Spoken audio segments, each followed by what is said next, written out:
Professeur Fawzi Derar, bonjour. Bonjour. Alors la prévention, c'est la vaccination, c'est le socle. Ah oui, la vaccination reste le socle de toute politique de prévention et comme l'a si bien dit un des pionniers de la vaccination dans le monde, M. Plotkin, qui disait que l'impact de la vaccination sur les systèmes de santé reste difficile à exagérer et on ne connaît pas, mis à part l'eau potable, d'autres modalités qui ont permis d'avoir un effet majeur sur la réduction de la mortalité et sur la croissance démographique.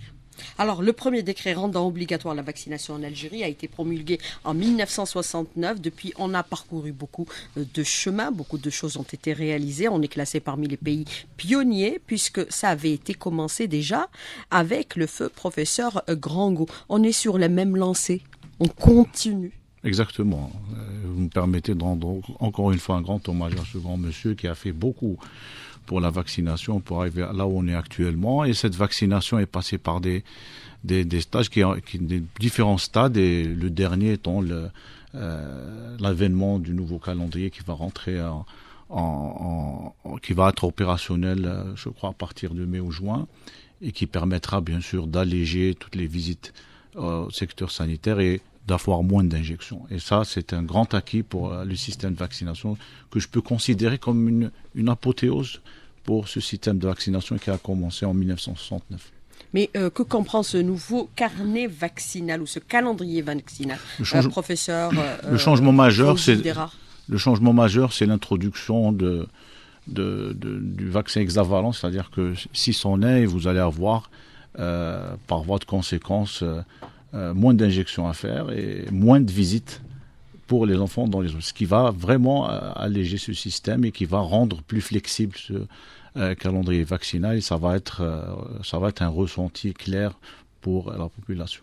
Mais un vaccin 601, ça comprend quel type de thérapie par rapport à l'éradication de certaines maladies transmissibles? L'impact n'est pas dans l'éradication, l'impact est dans la pratique. C'est les 6. Voilà, exactement. Au lieu de faire 6, vous allez faire un 6 en 1. Et ça, c'est un changement majeur. En fait, pas un changement majeur, mais on est en train de se mettre à niveau de ce qui se passe dans les sondages internationaux en termes de vaccination. Mais les 6 comprennent quel vaccin exactement, pour que les auditeurs puissent nous comprendre? Vous avez par exemple le vaccin de l'hépatite, vous avez de l'hémophilus, tous les 6 mis à part le vaccin antipneumococcique qui vont être mis dans ce vaccin-là. Alors, en clair, la vaccination des enfants s'adapte à l'évolution thérapeutique qui se pratique à travers le monde aujourd'hui, Monsieur Fawzi Derar, par rapport à ce nouveau calendrier vaccinal qui va entrer en vigueur à partir du mois de mai prochain et que vous venez de faire l'annonce à l'instant. Oui, je n'ai pas bien saisi la question par rapport à la thérapeutique, parce que ça reste l'arme, comme on l'a dit, de prévention contre, bien sûr, la propagation des maladies. Et ça va avoir un impact direct sur la couverture vaccinale. Parce que quand vous vaccinez avec moins de visites, vous allez avoir bien sûr plus de chances d'avoir un accroissement de la couverture vaccinale. Ça veut dire, au lieu d'avoir plusieurs visites, vous allez éviter qu'il y ait des visites qui se perdent en cours de route. Mais ma question voulait dire aujourd'hui, c'est-à-dire on s'adapte à ce qui se fait dans le monde, puisque nous importons ce nouveau vaccin. C'est ce que je voulais dire, s'adapte aux nouveaux techniques thérapeutiques. Voilà, et on s'adapte aussi à l'évolution technologique. C'est ce que je disais dans la question. Parce que dans les technologies de vaccins, vous n'allez avoir que ces vaccins dans le futur proche. Et donc il va falloir avoir une stratégie qui permette de suivre le cours technologique des vaccins. Alors la prévention aujourd'hui, c'est la mère bien sûr de toutes les précautions qu'il faut prendre impérativement, puisqu'on dit dans l'adage quotidien, il vaut mieux guérir que soigner, ou soigner que guérir. Et puis prévenir que guérir, excusez-moi, vous me corrigez. Et puis là, on voit que la prévention, on l'a faite prévaloir pendant la période de pandémie du Covid-19. C'est ce qui a permis peut-être à l'Algérie d'être en avant-garde par rapport à ce qu'on aurait pu subir en termes de pertes en vies humaines, même s'il y a eu des pertes en vies humaines. Oui, absolument. Quand on regarde la première phase de la pandémie, c'est-à-dire en 2020-2021, à partir de l'avènement des vaccins et fin 2021-2022, il n'y a pas photo. On voit l'impact de la vaccination dans la réduction des hospitalisations, dans la réduction de la mortalité. Je pense que la courbe des décès ou d'hospitalisation n'aurait jamais été la même s'il n'y aurait pas eu de vaccin en un temps record.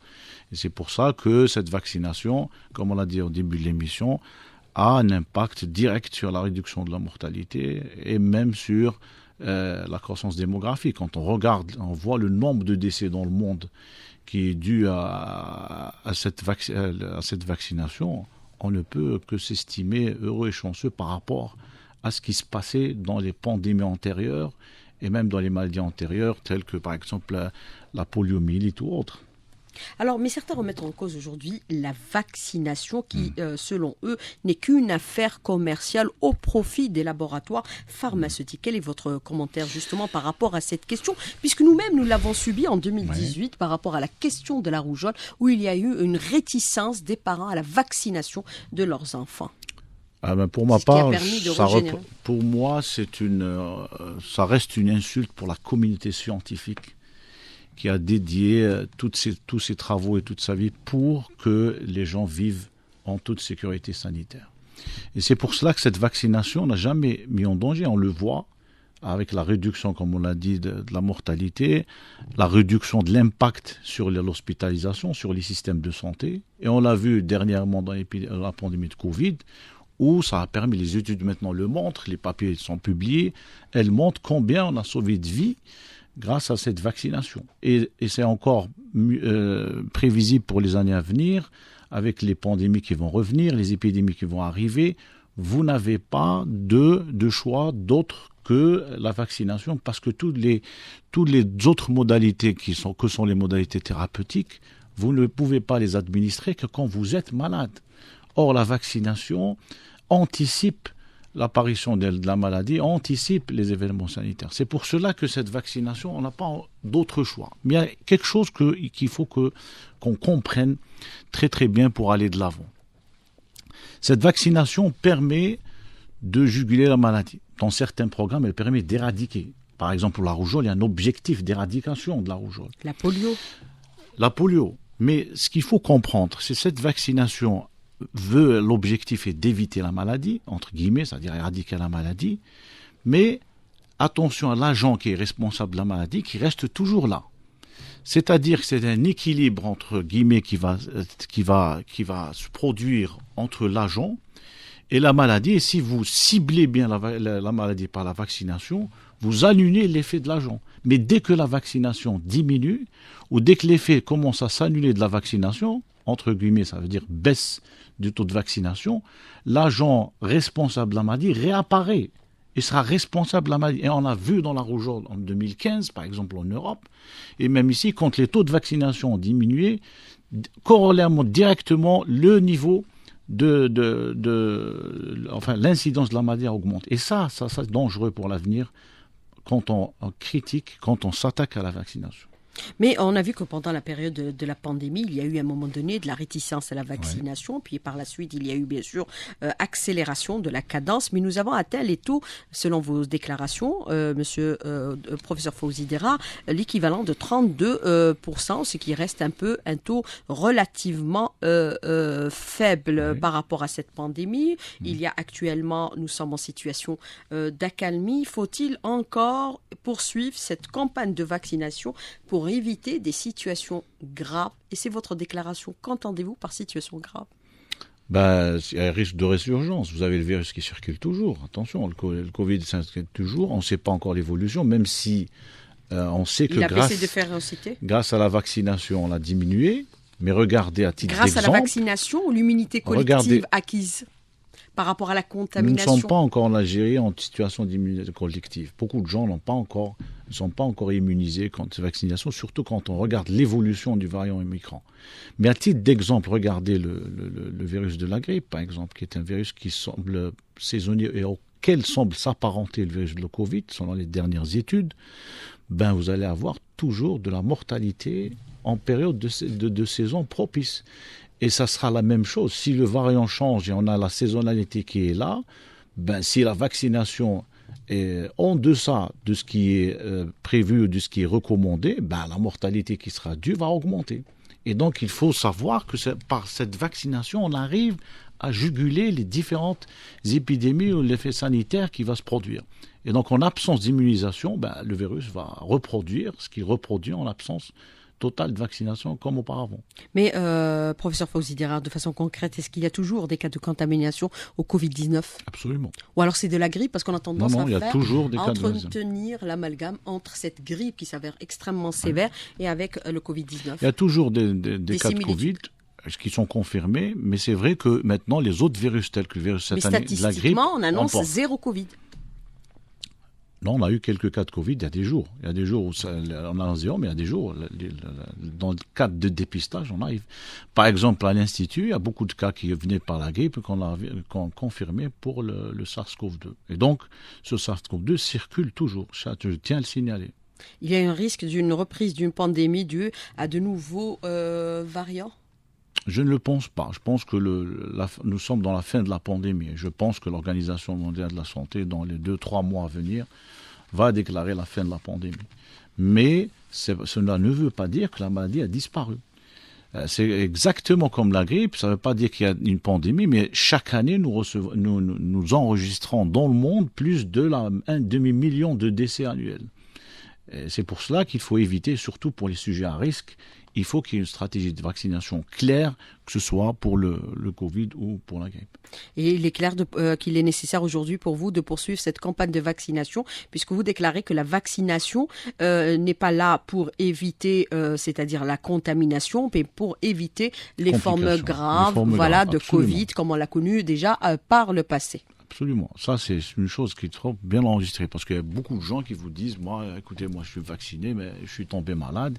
Et j'ai jamais eu ça, que ce soit pour le Covid ou la grippe. Et là, c'est l'occasion pour expliquer que la vaccination est là pour éviter les formes graves, éviter les cas sévères à l'hôpital et éviter les décès. Mais on peut tomber malade. Nous avons toujours des stocks de vaccins disponibles actuellement. Oui. Et nous sommes prêts à renouveler les stocks pour que la population puisse être protégée. Quel est le niveau des stocks actuellement ? C'est la question que je veux vous poser, professeur Fawzi Dera, par rapport bien sûr aux ceux qui sont actuellement périmés. Oui, actuellement, nous pouvons même enclencher une campagne de 2 millions de doses pour vacciner 2 millions de personnes allègrement. Mais actuellement, malheureusement, il n'y a pas d'afflux à la vaccination. Et d'après les données actuelles, nous encourageons et j'encourage fortement les personnes à risque de se faire vacciner parce que c'est eux qui paient le lourd tribut en cas de contamination par le virus de la Covid-19. Le niveau des vaccins périmés, professeur Fawzi Dera ? Actuellement, ce qui a été périmé, c'est les vaccins qui ont été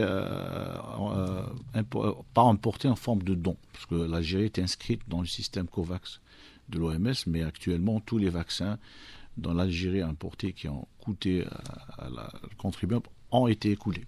Alors la vaccination antigrippale devient aujourd'hui une exigence pratiquement pour les personnes vulnérables, professeur Fawzi Dera, même si on importe l'équivalent de 2 millions de doses annuellement. 2,5 millions cette année. Et on pourrait l'élargir plus tard. Je me réjouis de la vaccination cette année parce que nous avons pratiquement toutes les doses ont été distribuées. Et écoulées. Et cette année, ce qui fait une première, il faut le signaler, c'est la vaccination dans les pharmacies d'officine, qui fut un grand succès parce que beaucoup de pharmaciens qui sont dans le réseau, que j'ai eu un retour à travers leurs expériences, et la vaccination fut un succès qui a démarré timidement au départ, mais rappelons cette année que nous avons été vraiment nous sommes mis à les précautions, puisqu'en septembre nous avons eu les premières doses, qui a permis que cette vaccination puisse au mois de décembre être largement poursuivie à travers le territoire national.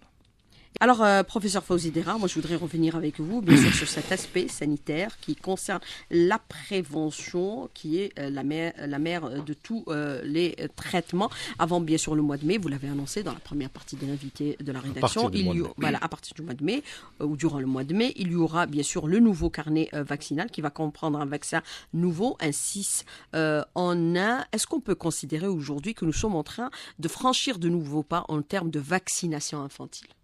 Bien sûr. Je vous donne un aperçu. Grâce à ce nouveau calendrier, nous allons économiser 4 millions de passages au niveau des structures sanitaires. Ça, c'est énorme. C'est-à-dire qu'il y aura moins de fréquents dans le passage et les parents plus des enfants vont ressentir ça puisqu'ils vont emmener moins leurs enfants et ils auront moins d'injections. Et ça, c'est l'objectif, c'est de rendre la prévention par ce nouveau calendrier vaccinal plus flexible et plus à même de faire, si vous voulez, adapter rendre plus fidèles, si vous voulez, entre guillemets, les sujets éligibles à ces vaccinations.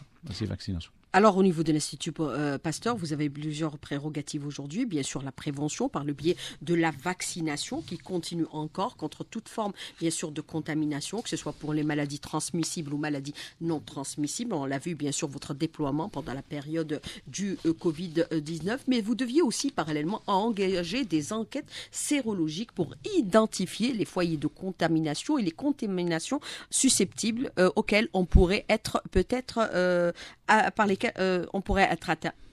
Vous en êtes où aujourd'hui dans ces enquêtes? Est-ce qu'on a par exemple des résultats sur certaines prévalences? Actuellement, sur les enquêtes, nous avons eu une enquête sur le vaccin Covid parce que c'était l'urgence absolue. Nous avons fait des enquêtes sérologiques au niveau de certains hôpitaux. Il y avait des hôpitaux qui ont été la cible et nous avons fait des enquêtes bien sûr sur l'efficacité des vaccins qu'on a administré à l'époque du Covid, qui ont d'ailleurs montré des résultats très intéressants et nous sommes en phase de publication de ces résultats. En tout cas, ce qu'on sait, c'est que ces vaccins-là, après, par exemple, pour le vaccin qu'on a utilisé en premier Sputnik, qui a eu une couverture sérologique très intéressante au bout de 9 mois, et c'est ce qui a été retrouvé dans la littérature, et ce qui nous a permis de dire que les gens étaient protégés durant la première année contre ces vaccins, et qu'il fallait faire des doses de rappel pour rebooster cette vaccination. Ça a été fait non pas par théoriquement, mais ça a été observé lors des études qu'on a menées. Et nous avons même fait des enquêtes sérologiques, comme je vous l'ai dit, chez les personnels de santé pour voir la protection qui a été par cette vaccination. Et nous espérons dans le futur proche qu'il y ait une enquête sérologique nationale par rapport aux maladies préventables par les vaccinations de l'enfant, pour avoir une idée sur le niveau sérologique général. Et je pense qu'après l'avènement du nouveau vaccin dans le nouveau calendrier, nous puissions faire des enquêtes qui vont nous dire autre chose qui a été faite, dans l'enquête sérologique qui a, je pense, plus de 15 ans qui a été faite auparavant. Alors aujourd'hui, professeur Fawzi Derar, au niveau de l'Institut Pasteur, il y a des préoccupations qui sont majeures, c'est-à-dire accompagner ces périodes de pandémie. Absolument. Et mettre en place tout un plan de prévention contre la résurgence d'une quelconque autre maladie. Est-ce qu'on en a tiré c'est-à-dire les enseignements de la période du Covid-19 pour mieux nous mobiliser, pour mieux nous déployer et pour mieux aussi sécuriser la santé des Algériens? Ah oui, absolument. D'abord, parce qu'on a été pris au dépourvu, maintenant on en connaît un peu plus. Oui, absolument. D'abord, il y a une question de sécurité nationale et de souveraineté. Sécurité sanitaire. Voilà, c'est de pouvoir mettre au point un vaccin, même si ce n'est pas déployable à large échelle, mais d'abord d'avoir une maîtrise dans la production de vaccins et surtout suivre l'évolution de ce qui se passe à l'échelle internationale pour pouvoir aller plus vite. À titre d'exemple, par exemple, actuellement, je ne sais pas si vous avez écouté la dernière déclaration du directeur général de l'OMS, qui avait parlé il y a de cela 15 jours, un mois, que le monde devait se préparer pour probablement une pandémie du virus H5N1, c'est-à-dire le virus de la grippe aviaire, et que les États devaient réfléchir à un système ou un programme de vaccination. Ça, l'Institut Pasteur avait déjà pris acte de ça.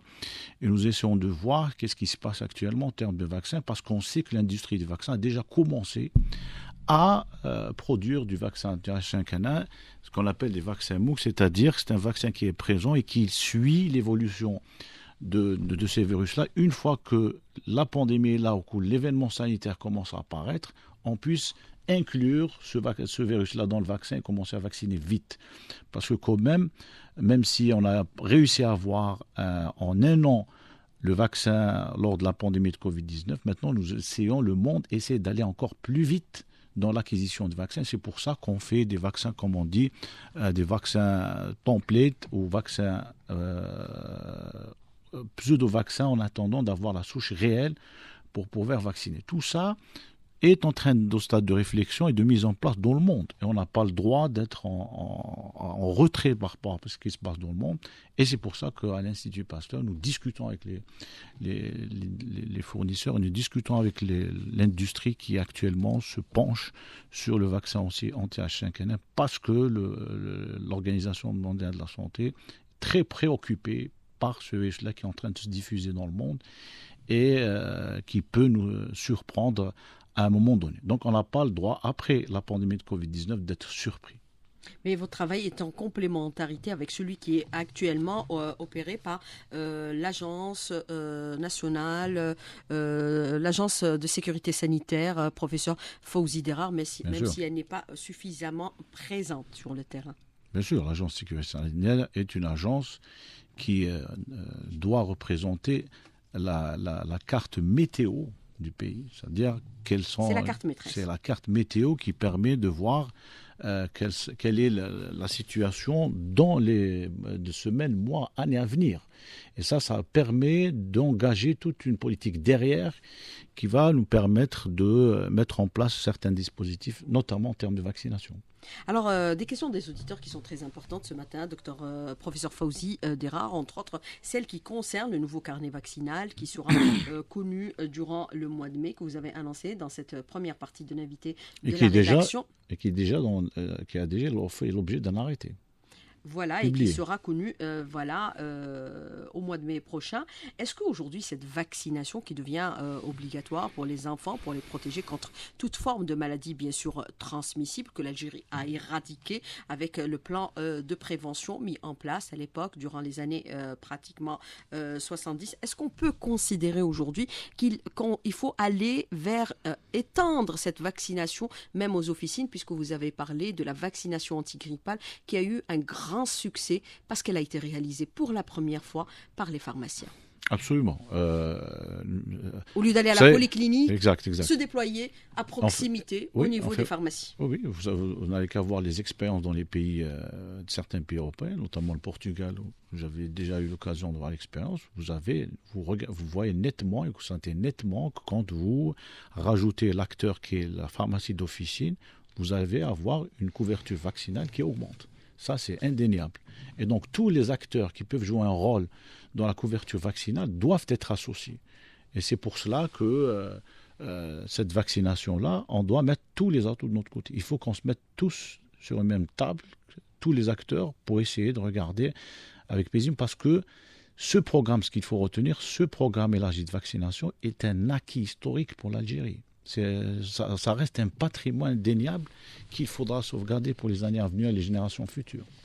Même si parfois il y a des anti-vax qui essayent bien sûr de créer une sorte de confusion dans l'esprit des Algériens. Je voudrais revenir avec vous bien sûr sur un autre aspect qui concerne cette prévention qui est aujourd'hui importante par rapport aux actions qui sont en train d'être entreprises. Nous l'avons vu pendant la période du Covid, la vaccination. Est-ce que les Algériens continuent à se faire vacciner ou non contre le Covid-19 ou pas du tout? 0 cas de vaccination. Oui, on est passé par des cas, mais ça se comprend parce que actuellement, on ne voit plus de Covid dans le monde, on n'en parle plus, donc on ne voit pas l'intérêt de la vaccination. Mais encore une fois, je le dis, l'intérêt au moins reste grand pour les personnes à risque. Parce qu'une personne qui est très fragile, qui contracte le Covid-19, a un grand risque d'atterrir à l'hôpital. Ça, il faut le mettre dans la tête. Et ça, c'est aussi pour les mois à venir ou les saisons à venir.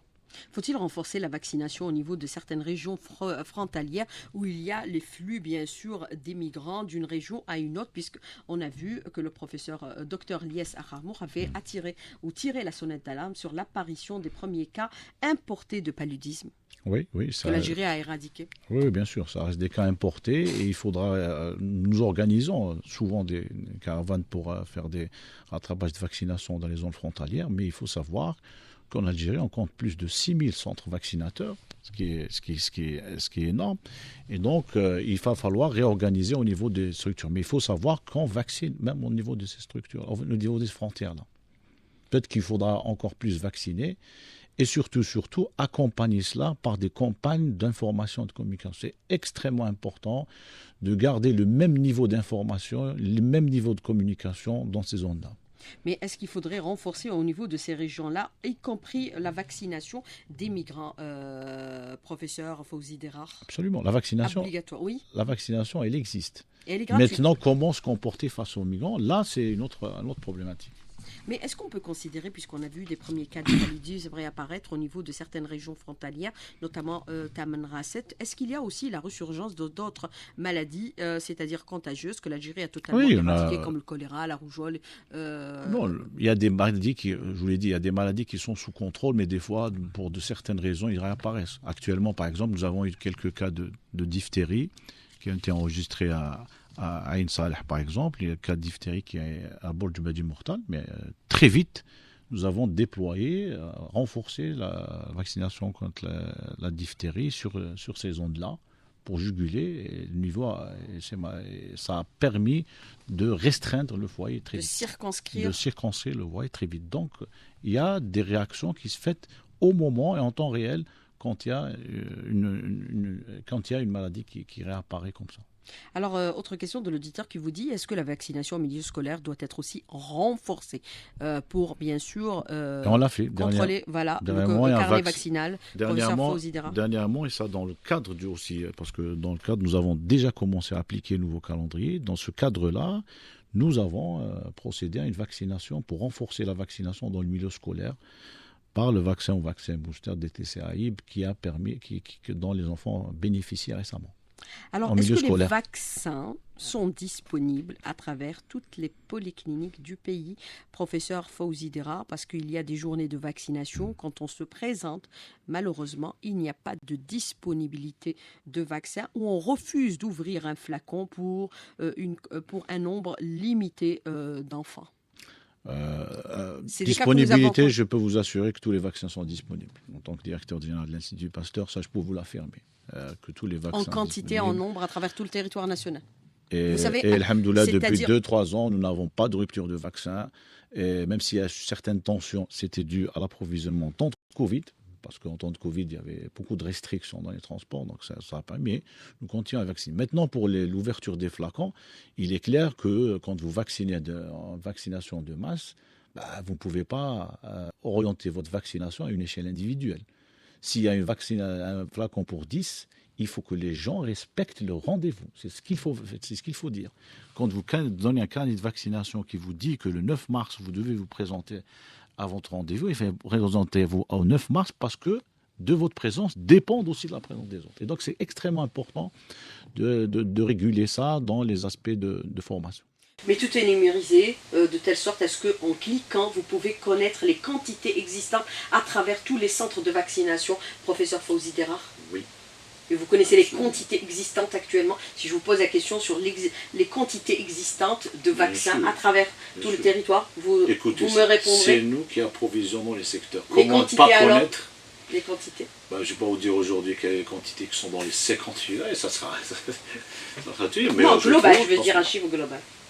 Mais globalement, tous les secteurs, je vous l'ai dit, mais je viens de vous le dire, pour la diphtérie par exemple, pour les cas, tout de suite, nous avons transmis des vaccins pour juguler une situation qui était inattendue, parce qu'on ne pouvait pas se préparer à une maladie qui ne devait pas apparaître, et qui est apparue. Mais nous avons fait face, et sans que tout le monde le sache. Oui, pour la diphtérie, on vient de l'apprendre à l'instant. Alors, autre question de l'auditeur qui vous dit, pourquoi arrêter le vaccin de la polio orale dans le nouveau calendrier vaccinal, et cela malgré les cas de polio détectés également à Taman Rasset et Tougourt l'année passée, pas cette année? Qui a dit qu'on l'a arrêté? C'est l'auditeur qui vous pose la question. On l'a repris. Alors, autre question de l'auditeur, quel est le taux aujourd'hui de vaccination en Algérie par rapport à la population actuelle, par rapport au carnet vaccinal, professeur Fawzi Derar? Puisque nous avons vu que 2018, il y a eu quand même la réticence des parents à vacciner leurs enfants contre la rougeole. Oui, et le résultat, c'est qu'on a eu des complications de rougeole. Et on a eu des cas de un exemple très simple quand on critique ou quand on suit un lobby anti-vax, dès que vous il reste puissant. Dès que vous baissez le niveau de vigilance, vous baissez le taux de vaccination, eh ben, vous allez le payer très cher dans les 2-3 ans à venir. Et vous allez avoir des encéphalites, par exemple, post-rougeoleuses, qu'on n'avait jamais vues quand la vaccination était correcte. Alors, est-ce qu'il faudrait aussi parallèlement, puisqu'on parle de la prévention, faire en sorte que les centres de proximité, c'est-à-dire les polycliniques, puissent organiser des journées de sensibilisation pour la vaccination de leurs enfants? Faut-il élargir, bien sûr, cette campagne de sensibilisation à l'ensemble des Algériens, puisque nous savons que les polycliniques existent en milieu urbain et elles sont plus proches de la population? Je suis tout à fait d'accord avec vous. C'est là... Pour reprendre ce que nous faisions dans les années 70, les spots qui incitaient à la vaccination des enfants. Je suis complètement d'accord avec vous. Il faut que chaque secteur prenne ses responsabilités. On garde encore les intonations dans notre tête. Oui. Il faut qu'on reprenne ces appuis de communication qui sont très très importantes dans ce cadre-là. Très didactiques aussi. Et très didactiques. Et avec l'avènement ou le lancement prochain par le ministère de la Santé du nouveau calendrier vaccinal, il y a tout un programme de communication qui est en train de se préparer, même des spots, et j'espère que cela va redynamiser et relancer tous ces aspects-là inhérents à la communication. Alors, malgré aujourd'hui, c'est-à-dire les déclarations de l'OMS qui affirment que les vaccins qui ont été bien sûr administrés sont sans conséquences et qu'ils ne provoquent aucune cas, c'est-à-dire aujourd'hui de complications quelconques, mais il y a toujours de la réticence. Vous avez un certain nombre de professeurs à travers le monde qui vous disent aujourd'hui que le vaccin anti-Covid a laissé des séquelles. Quel est votre commentaire justement par rapport à cette question des séquelles ou des effets indésirables? Oui, j'aimerais bien avoir leur avis par rapport aux gens qui sont décédés parce qu'ils n'ont pas été vaccinés. Et à une grande échelle, quelle aurait été la réaction du système de santé s'il n'y avait pas eu de vaccination? Aucun système de santé dans le monde n'aurait résisté à la pandémie si la vaccination n'était pas là. Et ça, on le voit. Avec l'afflux des hôpitaux, on a vu en temps de Covid qu'est-ce qui se passait avant l'avènement de vaccination. Certains systèmes de vaccination étaient au bord de la rupture. Et si la vaccination n'était pas arrivée dans un temps record, encore une fois je le dis, je ne pense pas que le système de santé aurait résisté. Et bien sûr, il y a eu une réactivité exemplaire de l'Algérie et de ses responsables par rapport à la prise en charge de Covid-19. On se souvient, il y a eu déjà comme première mesure le confinement de certaines localités, l'interdiction de circuler au niveau des régions qui étaient contaminées premièrement, comme on se souvient, Blida et Alger. Alors, autre question, est-ce qu'on peut considérer qu'on a recensé des cas de personnes qui ont eu des effets secondaires? C'est le cas ou pas le cas, professeur Fawzi-Dera? Il y a une institution très importante qui est le centre de pharmacomatériovigilance qui est en Algérie, dont la mission principale est de surveiller les effets secondaires, que ce soit des médicaments ou vaccins. Et je vous cite à titre d'exemple, lors de la Covid, nous recevions chaque semaine un rapport sur les effets secondaires enregistrés après l'administration des vaccins contre la Covid-19. Nous avons enregistré beaucoup d'effets secondaires, mais ces effets secondaires étaient dans ce qui était prévu dans les essais cliniques. Donc il n'y a pas eu aucun cas d'effet secondaire très grave qui aurait empêché ou qui aurait abouti à l'arrêt de la vaccination. Et ça, il faut s'en réjouir, encore une fois, par rapport au délai de la disposition des vaccins, de la mise à disposition des vaccins. Alors, l'INSP, ses fonctions ou ses prérogatives doivent être élargies, doivent être revisitées aujourd'hui, professeur Fawzi-Dera, impérativement pour suivre un peu cette situation épidémiologique qui évolue d'année en année. Bien sûr, l'Institut national de santé publique est un des piliers du système de santé en Algérie. On va revoir ses prérogatives. Il fait un grand travail. Il y a une équipe d'experts qui est là-bas, qui fait un travail formidable. Ils font des études. Maintenant, ces études-là méritent d'être fructifiées, méritent d'être mises en valeur. Alors, autre question de l'auditeur qui vous dit, faut-il aujourd'hui aussi fabriquer les vaccins localement, même si ça relève du ministère de l'Industrie pharmaceutique? Bien sûr qu'il faut pas fabriquer, c'est une affaire de tout le monde, parce que c'est une affaire de souveraineté nationale, la fabrication, et il faut y aller. Je pense que... Les pasteurs fabriquaient déjà des vaccins. Nous fabriquons toujours quelques vaccins. Par exemple, même sur le plan vétérinaire, nous fabriquons annuellement des vaccins pour le ministère de l'Agriculture. Et donc, Pasteur a une longue histoire. Mais je pense que la réussite... Il y avait aussi un vaccin qui était fabriqué par Pasteur.